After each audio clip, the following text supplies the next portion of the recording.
Sairam students, welcome once again.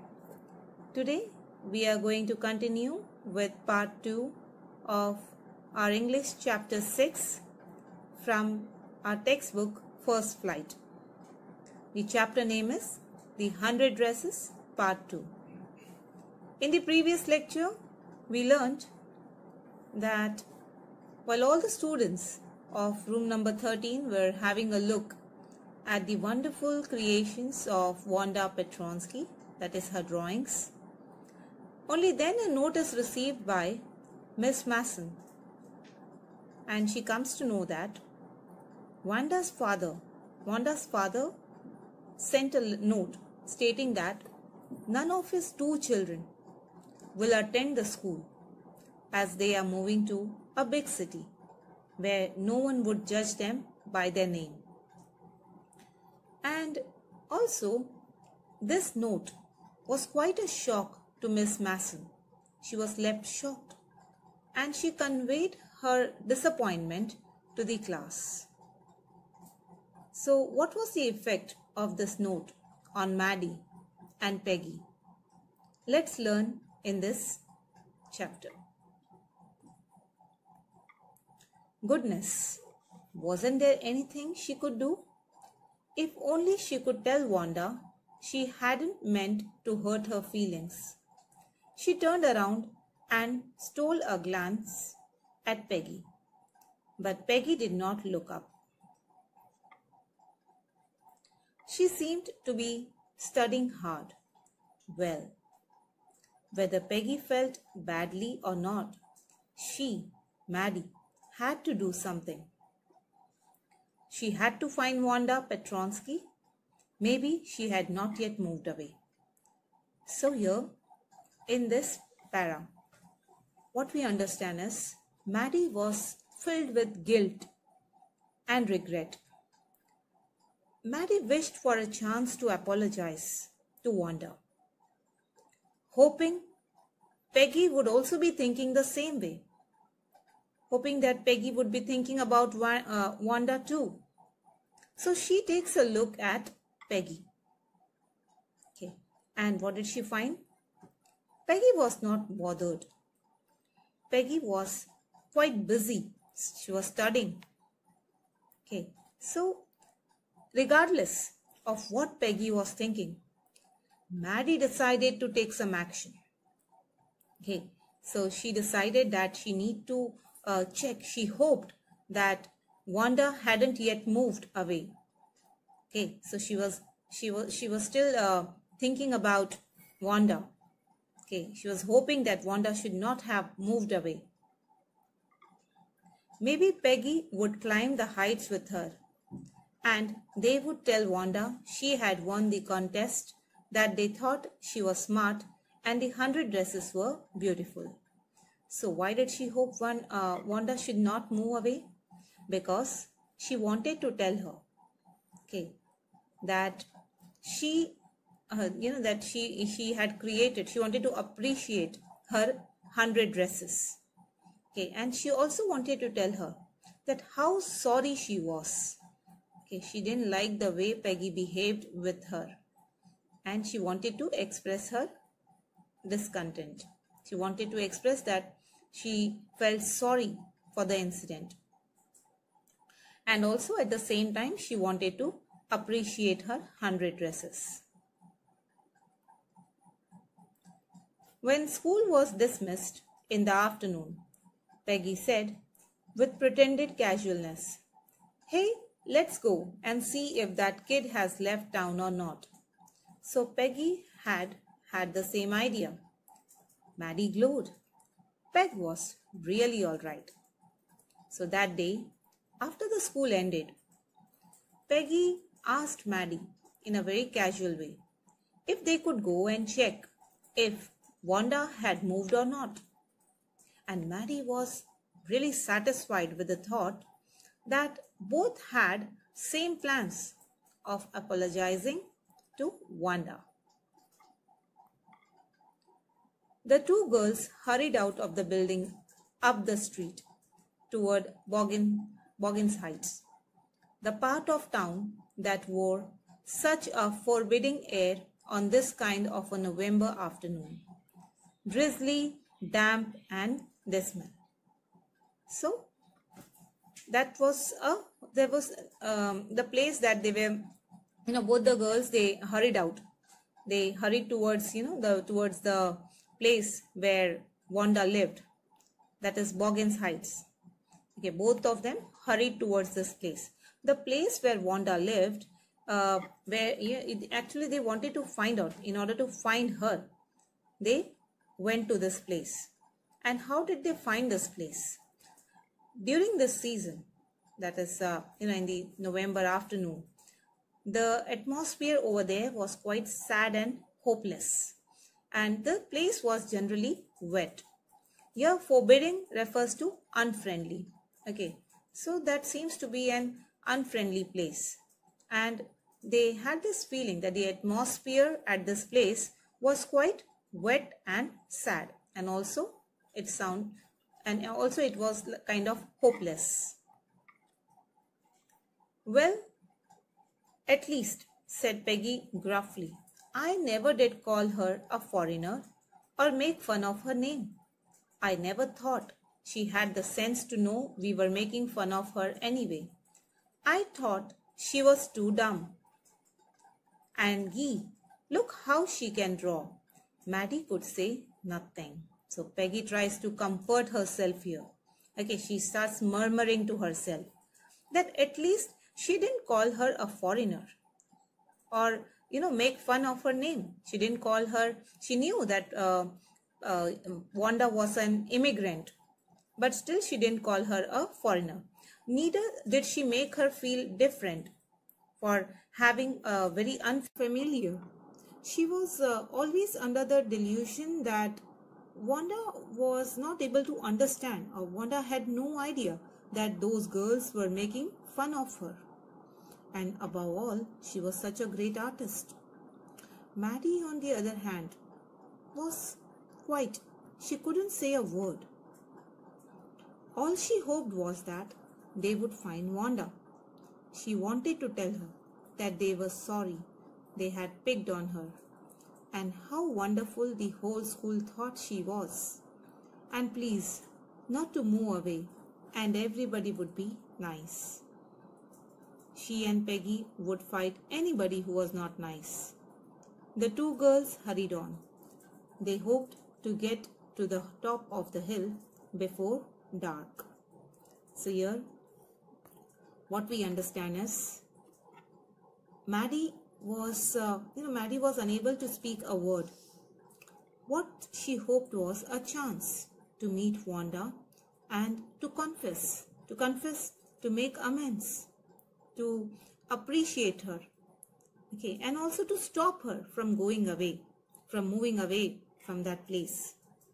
And also she says that, she wanted to request her that she should not move away and that everybody would be nice to her. In fact, she even thought that Peggy and she would fight everybody. Okay, she would fight anybody who was not nice to Wanda. So this means she thought of conveying the idea to protect Wanda if anyone ever tried to trouble her. So in order to reach the place before night, they hurried. I think that's where the Petronskis live, said Maddie, pointing to a little white house. Wisp of old grass stuck up here and there along the pathway like thin kittens. The house and its sparse little yard looked shabby, but clean. It reminded Maddie of Wanda's one dress. So they saw a white little house up there, which they thought was the place where Wanda Petronsky lived. Okay, the house and its surroundings were shabby, but they were clean.